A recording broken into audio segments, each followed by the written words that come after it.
आसाम से एक हैरान कन खबर सामने आई है, जहां एक इमाम की फौरी चौकसी ने 7 अफराद की जान बचा ली।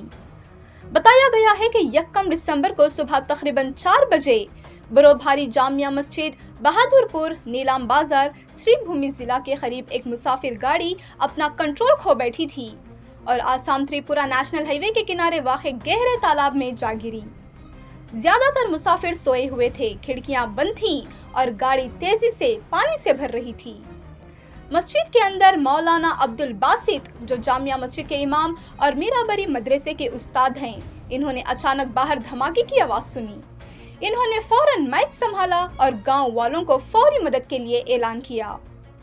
लाउड स्पीकर, जो आमतौर पर नमाज के लिए इस्तेमाल होते हैं, इस मौके पर इमरजेंसी सायरन बन गया। ऐलान सुनकर गांव वाले फौरन तालाब की तरफ दौड़ पड़े और पानी में कूदकर 7 मुसाफिरों को जिंदा निकाला। मुकामी लोगों ने इमाम की फौरी चौकसी की तारीफ करते हुए कहा कि कम्युनिटी की बरवक्त कार्रवाई सिर्फ और सिर्फ इनके ऐलान की बदौलत मुमकिन हुई है। 7 मुसाफिर अब महफूज हैं और कोई बड़ा हादसा होने से बच गया।